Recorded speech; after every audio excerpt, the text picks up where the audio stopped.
سن رہے جو ابھی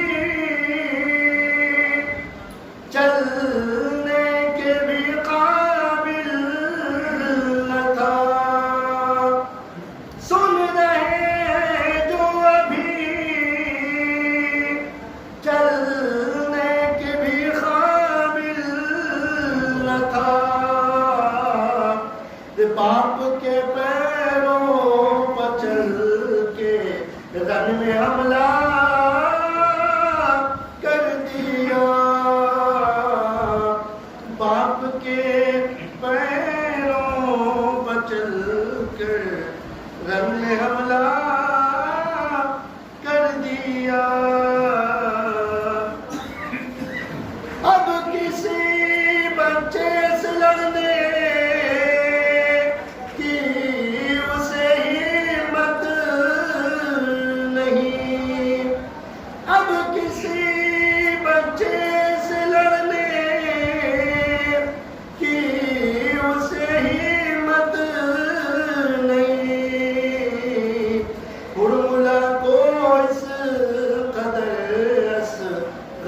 چھوٹا کر دیا، اے رباب غم زدہ تیرے غضنفر کو سلام، اے رباب غم زدہ تیرے غضنفر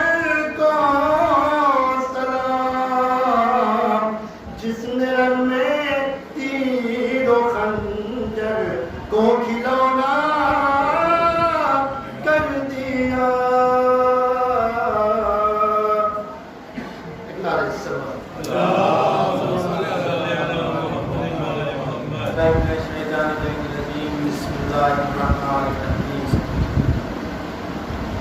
الحمدللہ الذی ہدانا لهذا وما كنا لنهتدي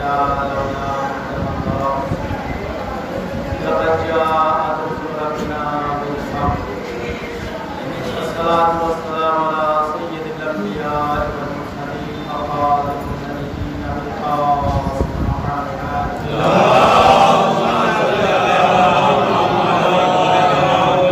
محمد وعلى آل بيته الطيبين الطاهرين المعصومين وبعد فقد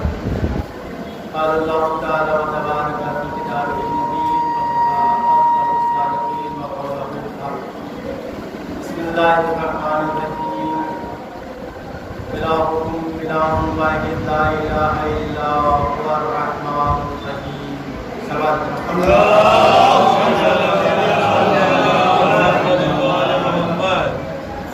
صاحبان ارباب الفہم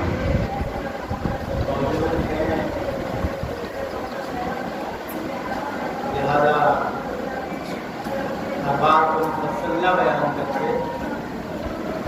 اگر اشاروں بیان کرتے ہوئے میں آگے بڑھوں تو وقت نہیں کم ہوگا اور بات بھی زیادہ ہو جائے گی۔ ابھی تک آپ نظم سماعت کروا رہے ہیں، اور نظم کا فائدہ یہ ہے اور اہل دنیا یعنی فطرت انسانی یہ ہے کہ انسان نظم کی طرف زیادہ توجہ ہوتا ہے بنسبت نظم کی، اور جب اس کا خمار سر پہ چڑھ جائے تو پھر نظم کام نہیں آتا، لیکن یہ دنیاوی قانون ہے کہ انسان نظم کی طرف متوجہ ہوتا ہے، لیکن قدرتی قانون یہ ہے کہ جب نظم اپنے پائے وجود پر پہنچتی ہے تو اللہ کے نظم کی صورت میں قرآن کو بھیج دیتا ہے۔ اب یہاں پہ جو میں نے آیت کی تلاوت آپ کے سامنے کی ہے، جو ارباب فہم ہے وہ سمجھ گئے ہوں گے کہ آج کی مجلس میں کیا کچھ بیان ہوگا، اس لیے کہ جس میں اللہ کی وحدانیت کے بارے میں گفتگو ہو وہاں پہ کیا کچھ ہو سکتا ہے، وہاں پہ خشکی ہی خشکی ہوگی، طریقہ کوئی شائبہ نہ ہوگا، لہذا جو لوگ سمجھ کے بیٹھے ہوں گے ان کو خود اندازہ ہو رہا ہوگا کہ آج کی مجلس میں کیا کچھ بیان ہوگا۔